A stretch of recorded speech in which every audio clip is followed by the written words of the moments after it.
And we're back. Hey, how y'all doing out there? It's your boy Sierra and Curtis. Yup. So, just a real quick shout out right now. Let's talk about it. 569@gmail.com. You want to be a guest? Shoot us an email there. Let's talk about it. Spell it out. LETSTALKABOUTIT 569@gmail.com. And we'll do an interview. You have to do an interview. If you don't do the interview first, you can't come on a podcast. That was essential, right? You had to do an interview. I had to do an interview. Everyone has to do an interview. If you don't do the interview, you can't come on the podcast. But the interview is not that. It's not. It wasn't bad. No. Yeah, it's pretty really simple. We asked 10 questions, and it definitely going to take less than an hour. It shouldn't take more than an hour. Unless you got that much to say, but I know a lot of y'all out there definitely got a lot to say. Yes. So I guess it depends on which each character is. And remember, you can create a character. You don't always have to come on as yourself. I really got to emphasize that, because a lot of people, after going through the interview process, they come out to the actuality that they're just going to come straight from the heart and be themselves, which I really do appreciate. Mm-hmm. But I'm letting y'all know you could be a character too. You definitely don't have to. I'm a character myself. I hear that shit. Alright, so we back here. We just finished talking about sexual harassment, and now we're going into the topic of domestic violence. So, of course, same two questions as usual. What do you think when the term domestic violence goes to your head? What do you think about? And then secondly, how do you feel about it? But let's start about the thoughts first. What do you think when you hear about domestic violence?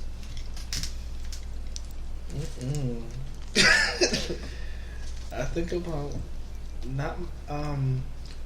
I think about myself, I guess, but like things as far as the past. Well, as far as domestic violence, I don't know. I automatically think about boyfriend, girlfriend, just a partner, and just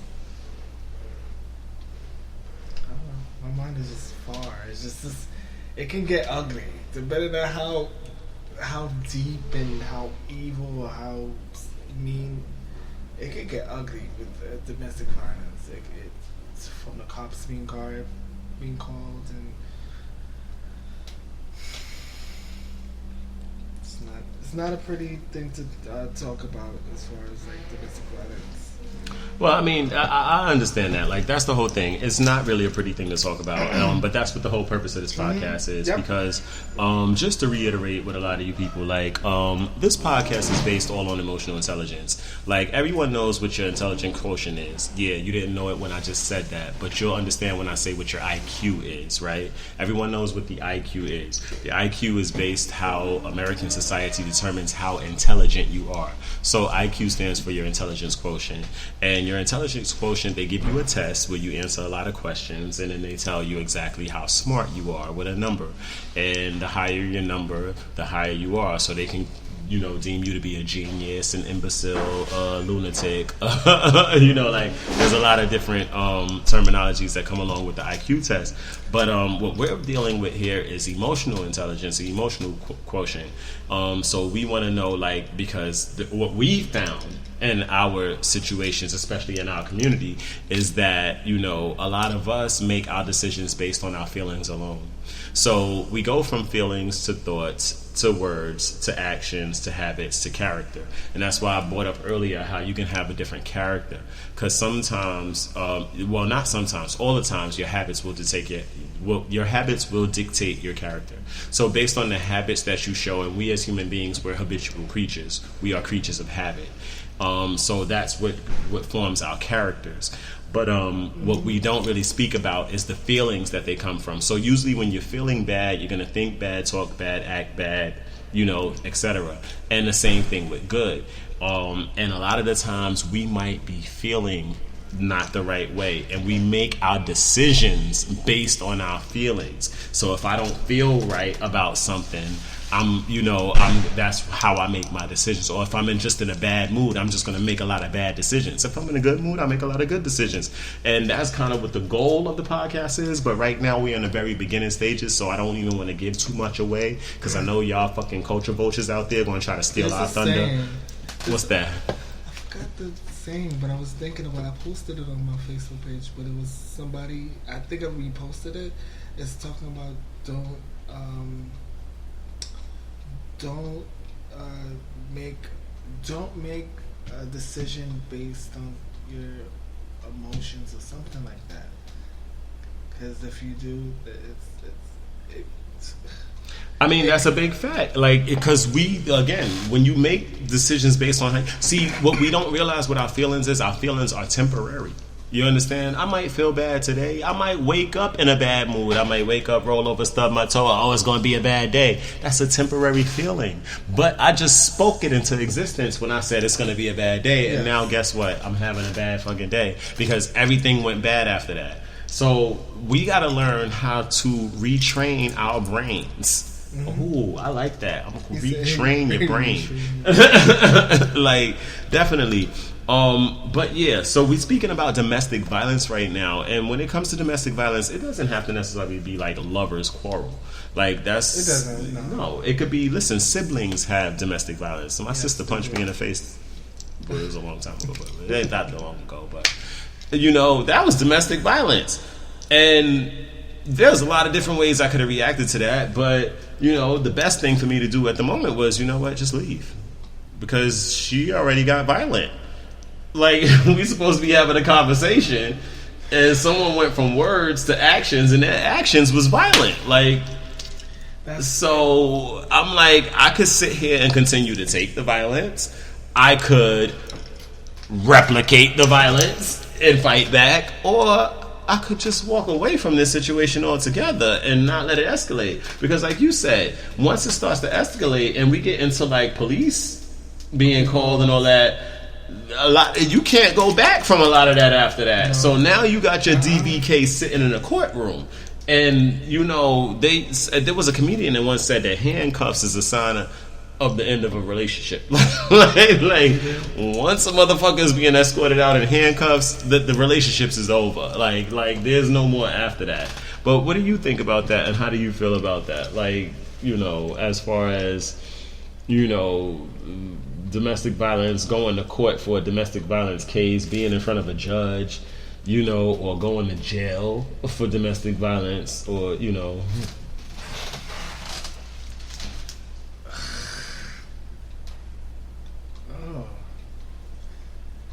Oh my goodness. No, I'm just thinking about in my head, about just different scenarios and just things, whether I personally went through or just witnessed.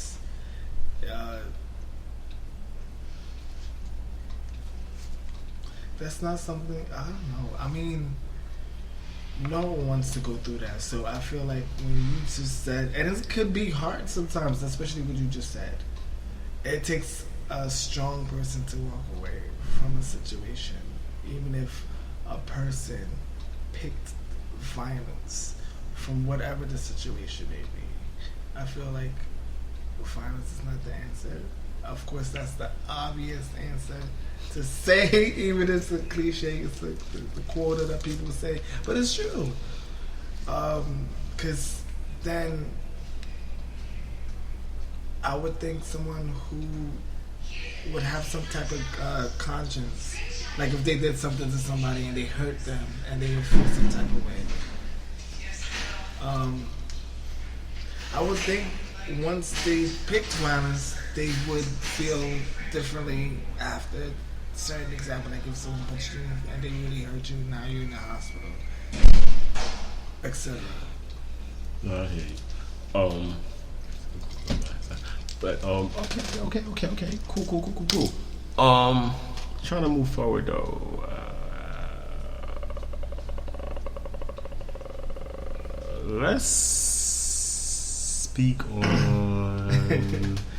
I mean, cause fuck it. I'm gonna go to it. Sorry about the F part. So yeah, there was once a case where I was with at the time, lover, and then I had a friend come over, and then the lover seemed to think that the friend was more than a friend, and started acting real weird about the situation. It was like, okay, slow down, it's not even that serious. You come in here unexpected, number one, and then you're attempting to paint a picture you know, that won't fit in the canvas. You know, because what you're saying is, or what you're suspecting that's going on was definitely not what was going on. And it escalated to the point because, see, he picked, I guess what we would say, to fight with the wrong person. Because the person that he thought he was coming to, you know, was really not with the shits. And long story short, dude tried to run my lover over with a car. And then my lover called the cops. And the irony of the whole situation was all of this happened at my crib. Well, a crib that I was roommating with somebody else. And I ended up getting arrested for everything. And I didn't even do shit.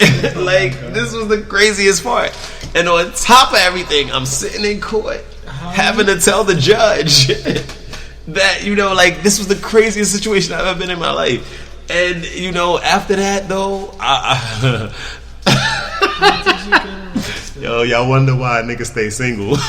Like, yo, I'm not going through this kind of crazy shit. Like, it was wild. But go ahead, what you want to say? How did you get arrested?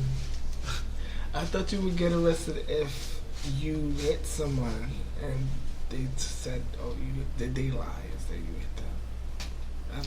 I think that's exactly what happened. The person lied and said I hit them. That's the only thing. But I'm like, but the nigga who tried to run you over with a car where you ain't say nothing about that nigga. You said I hit you. Like, what? So is your lover the one that called the police? Well, ex-lover, former lover, long time ago lover. Long time ago lover called the cops and then got his boyfriend arrested. That. Cause in his head, all it was he came right. You understand? And it's not even funny. I can laugh at it now as we so many years past it. But yes. Can you imagine what I was going through at the time? Like, I have nothing to say. I don't, because I've been through some drama, like, throughout my whole, like with relationships, but that to the point where someone's getting run over and yourself is getting accused and arrested, that's drama in my own crib. But that's another level for me. That's another level. That's why I stay to myself now. I'm like, yo, as long as you stay by yourself, you ain't got to worry about none of that shit. Like, you damn sure don't. Single is the way to be. Trust me. I will say that. But anything else you want to hit on with domestic violence at this point? Like, don't do it. Don't you do it. Just walk away. If you're just angry, whatever. Don't condone to violence, because you may regret it. If this is somebody you love, whether it's your friend, family, whatever, lover, I would feel like you're gonna regret it. That is the best advice, and not to cut you off, but I just want to piggyback on what you're saying. Like, I believe that's the best advice. Like, listen, domestic, keep it domestic. Like, we as a black community, we always talk about, like, yo, what happens in the house stays in the house. We don't put that shit out in the street. Mm-hmm. Once you start calling cops and shit and bringing other people into the elements, now your business is on the streets. Mm-hmm. And that was the biggest problem I had with my situation. Not only that I was sitting in court for a domestic violence case, but the plaintiff on the other side of the table was another male. It was embarrassing to me. And I'm not saying that should be embarrassing to you. I'm just telling you what my testimony is. And it was embarrassing to me. Like, usually when people think domestic violence, they think a man is beating on a woman. And imagine going to jail for some shit, and then it turns out it's some other shit. And I can only imagine what a lot of people go through. We running out of time again, so we're going to have to cut this topic short. We coming back with our last topic of the night, and that last topic is going to be overdose prevention. So hopefully you could have a lot to say with us about that, overdose prevention. We love you all. Thanks for tuning in. Give them your email real quick again. My email, you can reach me at cakesvillelounge@gmail.com. cakesvillelounge@gmail.com, and we here at talkabout it569@gmail.com. We love you all. Thanks for tuning in. Keep it up. We'll be right back. Overdose prevention.